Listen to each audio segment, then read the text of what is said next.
Good morning, everyone. It's Jen, not a real farm. So, beautiful day so far. The birds are singing. Spring is definitely in the air. But, unfortunately, me seeing my grass isn't going to last very much longer. Guys, I don't even know what to say about the weather this year. Last year, around this time, we were putting together raised garden beds. The heat was in the 70s. I was running out of the greenhouse because I couldn't even work in there. It was so hot. And today, we are expecting a historical snow event where we are slated to get 31 inches of snow. And this year, the planting is really severely late. And with 31 inches of snow,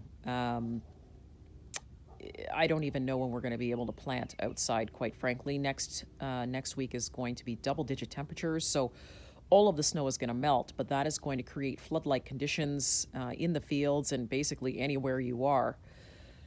I saw farmers actually pulling out the sprayers in the cedars a couple of days ago, and you go back this morning and you see that they've been put away because, quite frankly, the reality of it is that we're not going to be able to plant as early as we did last year. So this is on top of adding to a tough growing season already. We're planting late. We're not able to do it because of the weather. Yes, the moisture is needed in the fields, but not necessarily this much, because what it will do is it'll just put everybody behind in an already, late planting season. So this is going to be a challenging growing year, everybody. When the temperatures go up to double digits next week, all of it is going to melt. So that is just going to cause floods. So once again, you won't even be able to get outside and do anything because it'll be flooding. It's going to be a challenging year, guys, for growing, that's for sure. So for right now, I'm just going to take these guys for a really quick walk and before I get the day started. And I thought it was a really good time to test out the generator that we have. I'm going to plug in the coffee pot. It's an Ecoflow. I want to see how that goes with the coffee pot and see how it holds up. I think it's going to be great, but I do want to test it out. And I thought maybe making this morning's second canister of coffee would be a great time to test it. All right, let's play ball, guys. Let's go. Hey, guys, so I just had to take the dogs for a quick walk before we got to it. But there always seems to be three things that I want when the power goes out.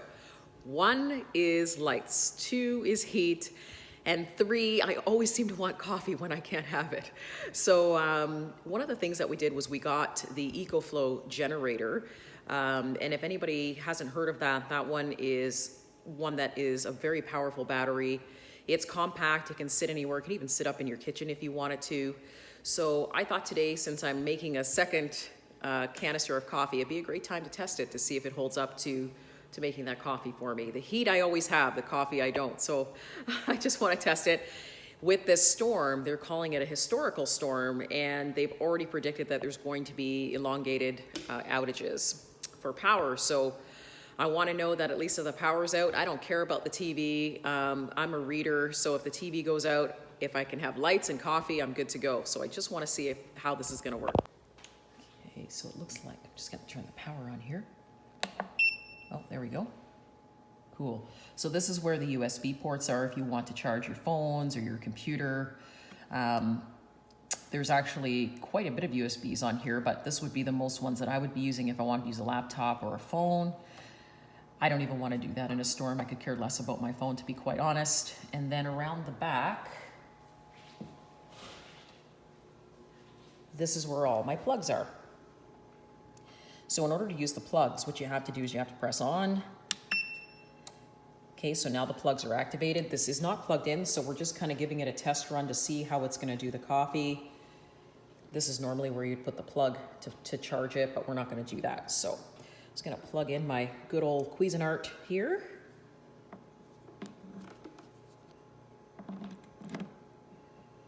Okay, so I pre-filled it with coffee. I'm only going to do 6 cups, and let's see. Let's see what happens.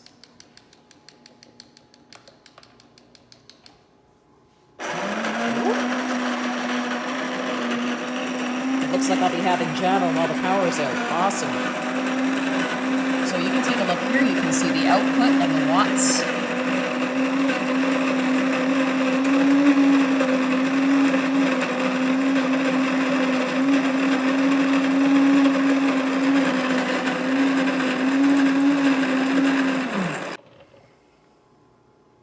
coffee is doing wonderful.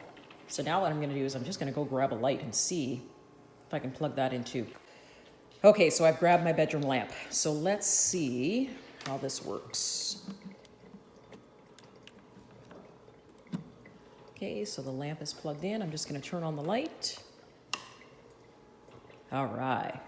Coffee and lights and heat, we're rocking. Let's go take a look at the wattage. Okay, so you can see the output in watts, guys.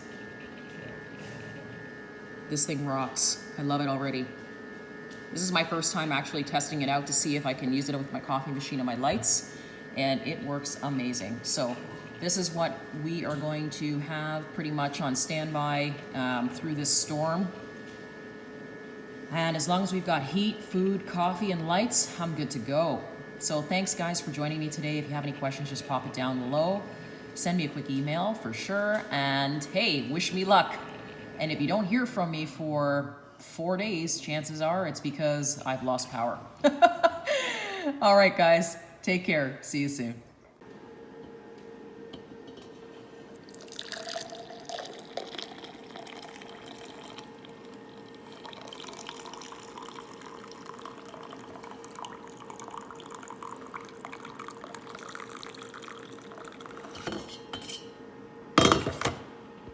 Cheers. It works. Awesome. See you soon.